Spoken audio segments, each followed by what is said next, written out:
Oh boy, good morning, good morning. Exciting weekend for sure.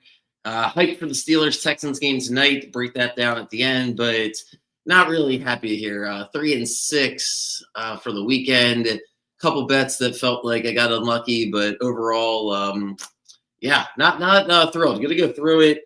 I mean, it was exciting games. I mean, you can't really ask for better games, especially to start off. Last night was a little bit of a dud, but go backwards and just give my thoughts on the games here, and then moving forward with the different matchups for next week. The Panthers played great, so I'd start off feeling great about it. You know, the Panthers, well, not the actual game, as the Panthers decided to go for every fourth down. These fourth downs are killing me. Golly. I mean, you're not playing Mahomes. I get it. You're playing Stafford, but at the same time, your defense is what's going to win you that game. You're not going to be able to win the shootout because there you go, as evidence of how the game played out. But the Panthers just start going for all these fourth downs early in the game, so they get down 7-0. They're down 17-7.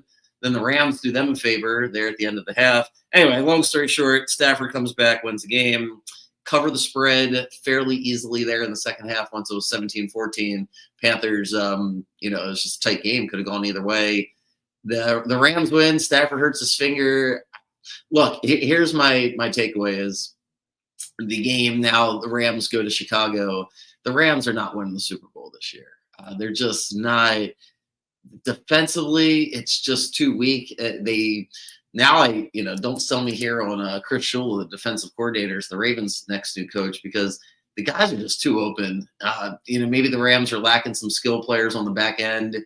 I'm not 1,000% sure. I haven't dived deep into the personnel on their defense, but it's just not a great product.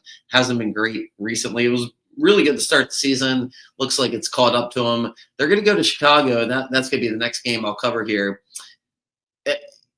You just got to throw your hands up in the air there if you take the Packers. Like, what are we doing? And that should have been a 2-for-2 bet. Bears should have gone under with their total points, and the Packers should have won. I mean, they're dominating that game. You look at the box score afterwards, and it make no sense to you, as Jordan Love was near perfect.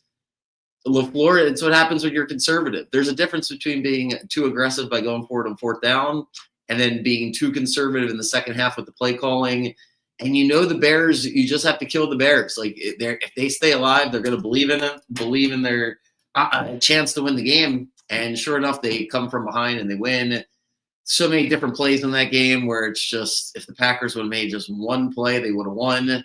And that's not the case. And then the Bears get off the field at the very end. As Love couldn't get them into the end zone. The Bears now are getting 3.5 points at home against the Rams. And I know I'm late to the party here with the Bears, but I don't know how you don't take the Bears next week. I love the Bears. I love the Bears to be able to score against the Rams and treat this game like a shootout the way they played San Francisco, where it comes down to the last possession. Now they get the home field, and if it's bad weather, that's going to be even better. The Rams, I think it ends, and even if they win that game, it's too much Puka. Like, they really rely on him for absolutely everything.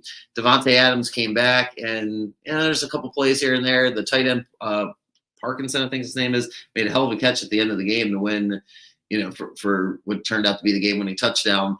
But the Rams are not dynamic enough. They don't get too many big plays. It feels like they have to go long distance down the field, and their special teams is just terrible. I don't know if that's when it catches them, but it's going to catch them one of these games, and it's already caught them a couple times this season.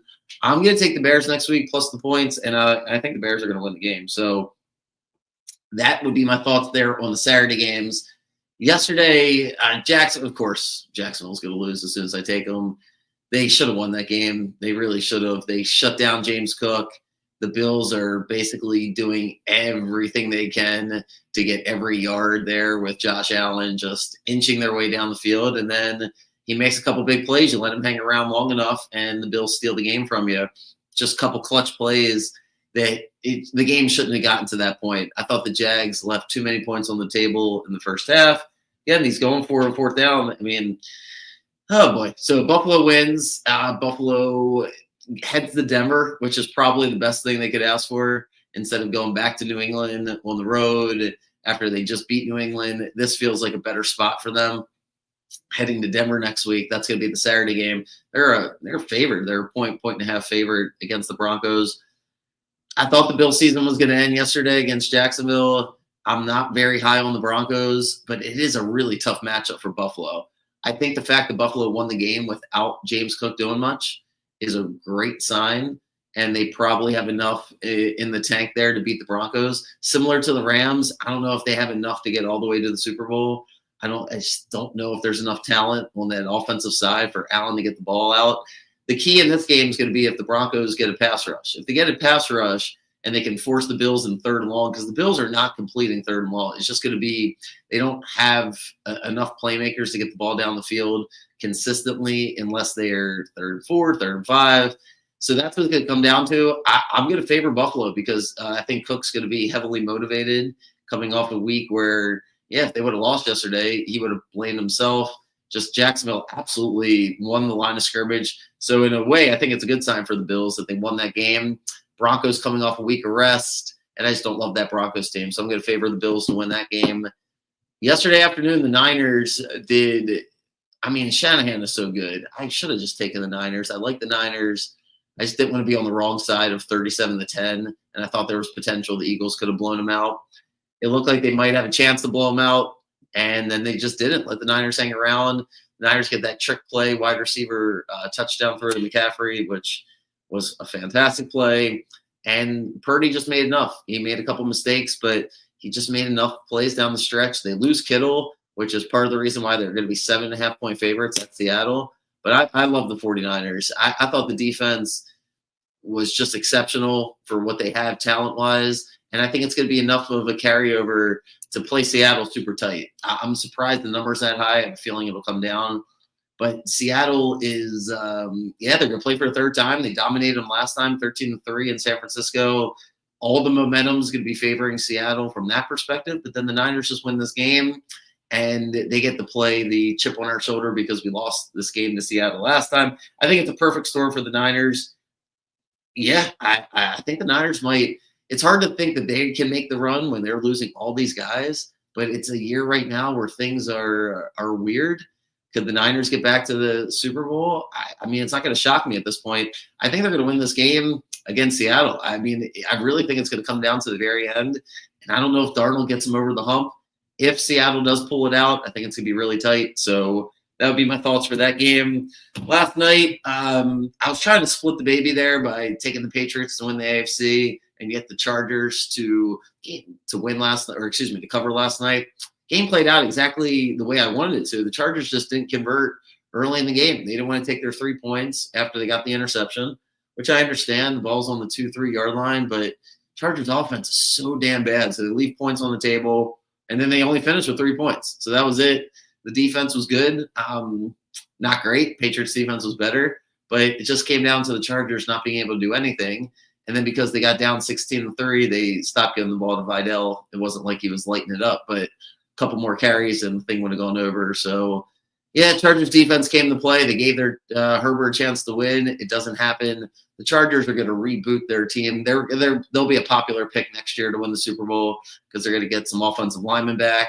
And I don't know exactly what the cap situation is, but they seem like they're going to have some room as they took a couple cap hits this year and last year. Add some explosive players, and the Chargers should be better next year. Disappointing loss, but more about the Patriots winning. And now the Patriots are going to get the winner of the game tonight. Texans and the Steelers.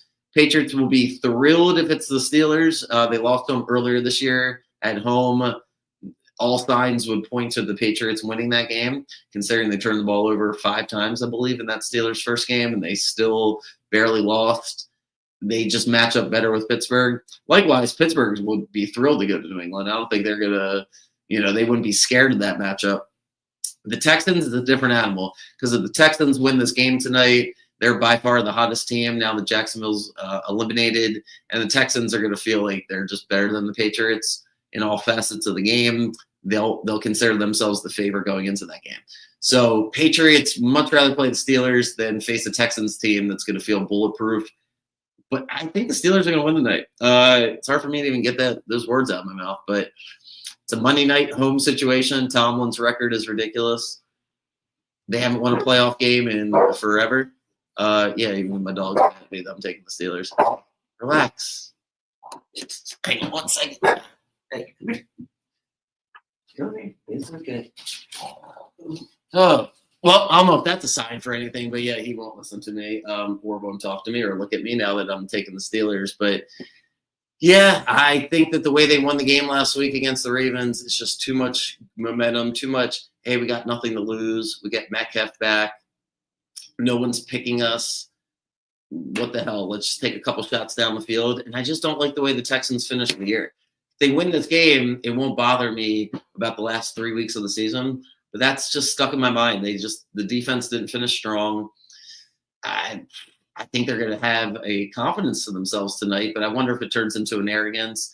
And if they get from behind, if the defense gives up a couple big plays and they're behind, I don't trust Stroud's offensive line to give them enough time. I trust the Texans when they have the lead, and Stroud it's a little unpredictable. It's play action. Yeah, I'm all over it. But when they have to drop back and throw the ball against the Steelers pass rush tonight, it makes me – I'm going to lean heavily on unders against the Texans. I think the Steelers they're going to pull it out. And if they don't pull it out, it's going to be because they can't score at all. I don't think it turns into a Ravens-Steelers matchup last week where all of a sudden in the fourth quarter there's a bunch of points.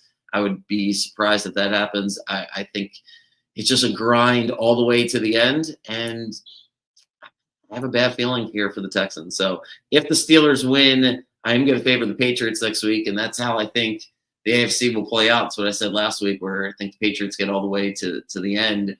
The Texans win the night, though. That's going to be a much tougher matchup for New England. So, yep, that would be my recap here. I'm going to do a pod with J Mart in a couple of days, depending on his schedule, Thursday or Friday. Then we'll preview the national championship, which somehow is featuring Indiana as a 7.5-point favorites against Miami, which is just – yeah, I mean, not hard to figure out if you've been watching the games, but from a macro standpoint, it's still crazy that Indiana is by far the best team right now.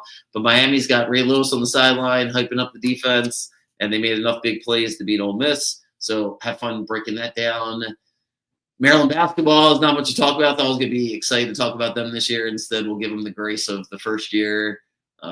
Just a bunch of injuries, and just ugly the past couple of games with Indiana being the last one, or excuse me, Indiana and then UCLA. UCLA game is tough to watch. All right. Anyway, let me get out of here. Have a great day. I'll see you guys here in a few days, and good luck on whatever you're going to do tonight. And all right. See ya. Thanks for barking. Appreciate that. Monster. Oh, come here. Come here. Come here. You little monster head. Oh.